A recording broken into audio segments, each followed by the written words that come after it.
Halo has an identity crisis, or hopefully at least it's just the first season. It wanted to be something different by the very big changes to characters that we will get to, but it also really wanted to be like, hey guys, we played the games too, and it does not come off very well. So going into the show, which I binged after it finished, I knew that people were not fans of the show. I knew that Master Chief took his helmet off, big no-no, and that he was getting freaky. Two things that I feel like anyone who actually played the games wouldn't have let him do. Now, I'm a very casual fan of the Halo franchise. In fact, I'm actually behind 2 games, but I've played through the OG trilogy, 2 and 3 several times in fact, as well as 4 and Reach, so I do have some decent background on the characters, even though some of it now is a little blurry in my mind. I also watched BDG's video on the Halo books because reading is hard, and while the show does take some stuff like going more in depth with the Spartan Project and the insurgent UNSC war, I don't think any of that matters for this show. So Halo, the show, takes place during 2552, which in all the other media is the last year of the Covenant-Human War. That's when Reach falls,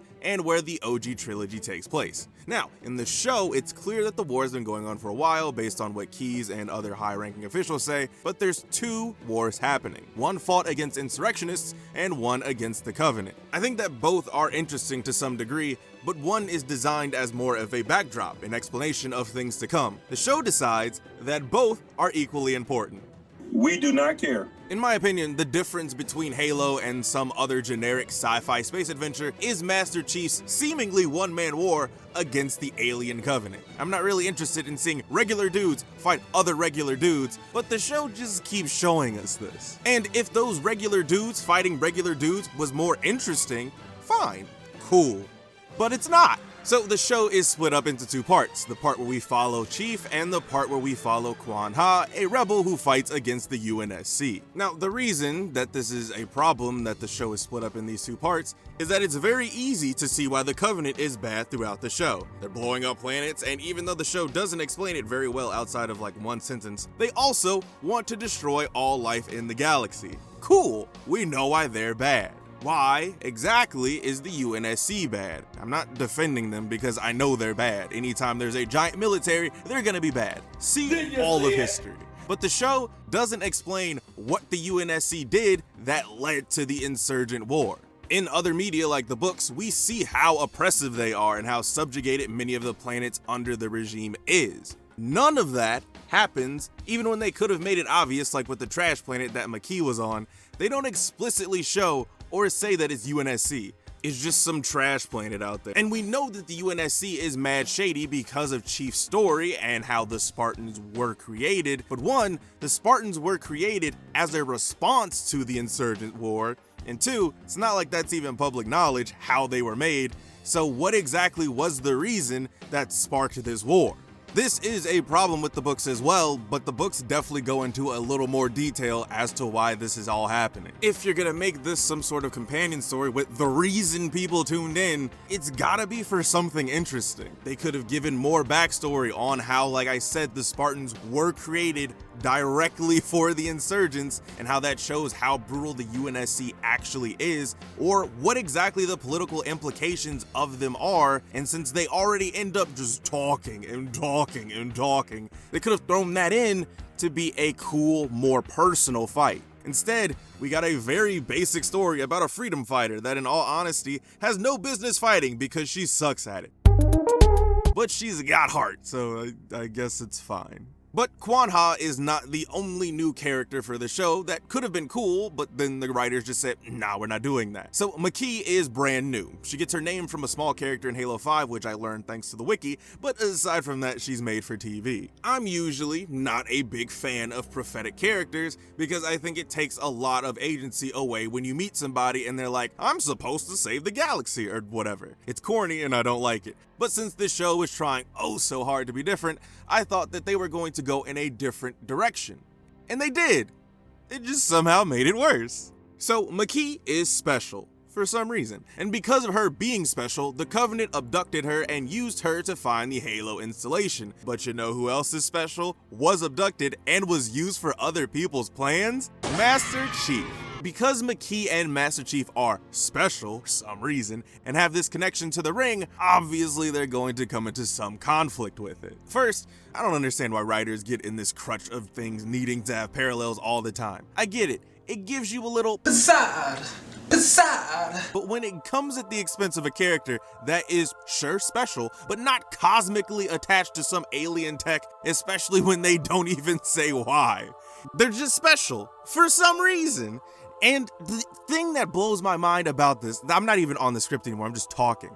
In the games, we see that there's multiple different rings. With that information in mind, it doesn't even make sense for them to have a specific connection to one ring. That's actually really fucking stupid. Now, if something happened in 5 or Infinite that explains why Chief is connected to the Halo or Forerunner tech or something, or it was in the older games and I missed it, that's on me, and I'm sure you'll tell me in the comments below, but I'm pretty sure he wasn't, so adding him into that just seems really lazy. In fact, a lot of the writing comes off as lazy, especially when you get into the Spartans and how their supposed lack of emotion works, but let's just get into the main guy. Now, the biggest thing that I think made people mad was Chief taking off his helmet and talking so much. And I know why they had him take off his helmet. It's the same reason they did it for The Mandalorian. The studios don't think people can empathize and understand characters with helmets on because they think that people are stupid. And they are correct. But I really don't think that they should have done it. Or at least not in the very first episode. The helmet and lack of much dialogue from the man himself worked as a way for the self-insert, and considering that they found the most generic looking white man to play him in this, it kinda works. But when he's just constantly taking it off, it loses even the self-insert aspect. And I'm not even mad at anyone's performance that I've talked about so far. I think the performances are the best part and the only things that's really worth watching this show for, because Sabretooth's half-brother, Pablo Schreiber, does a great job playing a man that is coming to terms with the fact that he's been lied to for most of his life and how hard it is to reconcile that. And I think he does a fantastic job with what he's given. Everyone from Yeren Ha as Quan to Natasha McElhone as Halsey to Charlie Murphy as McKee, everyone has a pretty good performance. Even the weird evil guy whose name I don't remember and will not look up because he does not matter. The evil, or I guess now he's probably the good clone of Dave Chappelle, BOKEEM Woodbine, is the best part of that B-plot, and if it was just about him, I think I would have liked the show more. And I can't forget Silver Team with Kate Kennedy and Natasha Kolzak, who played Kai and Riz respectively, who are great, and tall, and strong, and tall, and pretty, and tall. Wow, big lady. Vanek's cool too, I guess. And I love that they got Cortana from the games, Jen Taylor, to voice her in this too, because while I don't have a problem with Pablo's voice as Chief, she's Cortana and should always just be Cortana as long as she wants to. But even with all the best acting possible, if the story isn't great, or even worse, doesn't know what it wants to be, it's gonna fall flat. Now, I do think that the season turned itself around and is set up to be more of what Halo fans are used to in season 2, but there are multiple times that I saw something, realized what it was, and audibly said, oh no.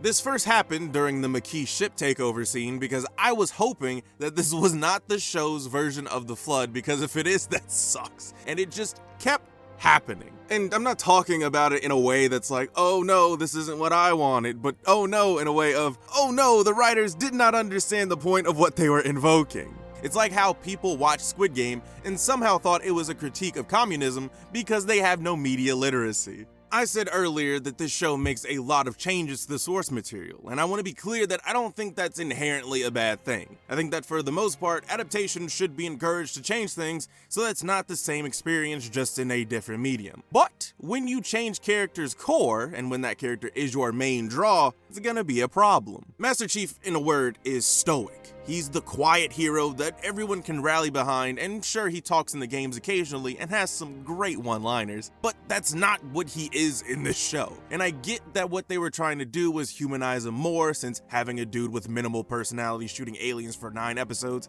doesn't seem like something that execs would go for, but Master Chief is supposed to be beyond human anyway after going through all the years of experimentation and training. He was already something different. All Spartans are a little more serious than your average Marine, but Chief is something different entirely. And I get that he softened up a little bit later in the games, but he had been fighting for like 30 years by that point. It was also Cortana that helped him lighten up like that. That's not what happens here. He just does it for some reason. And initially, I really did have a problem with him talking so much, and even when I knew he was going to take his helmet off, I didn't know it was going to happen in the first episode, which definitely was a choice, but I grew to understand it more. Still don't like it though. I mean, stripping Chief of everything that makes him the most recognizable in the first episode probably isn't the best move. I also just think that it's weird that Master Chief does a whole mutiny because of Quan Ha, since they say he's seen multiple people die and obviously did a lot of that himself. So what's so special about her? Again, the show doesn't say. And that's when I realized that the show was having an identity crisis. Without the Halo name, this is nothing but a generic sci-fi show, but a generic sci-fi show that doesn't even show you the cool stuff that you care about for most of its runtime. It's caught between trying to do something new and different for people unfamiliar to the series, while also trying to somehow give longtime fans something that they'd also like. Unfortunately, I think it fails at both. I think someone who doesn't care about Halo will still have a hard time caring about these characters, especially because aside from the ones I talked about, they're all very one-dimensional. Also not a big deal, but the CGI in the first few episodes, especially the first one, was pretty whack. But as the season went on, it got better, and especially with the Prophets and some of the Covenant, it looked very good. So again, a mixed bag. I'll probably watch season 2 when it comes out to see where they're going with this, since it does feel like a major departure, but season 1 wasn't anything to really care about aside from the action scenes after the first one, which is terrible and does not set the season up well. But I've also seen fan films with on par or better action choreography, so again, there's really nothing here for fans or new people to the series. Just watch Forward Unto Dawn or something, it's better.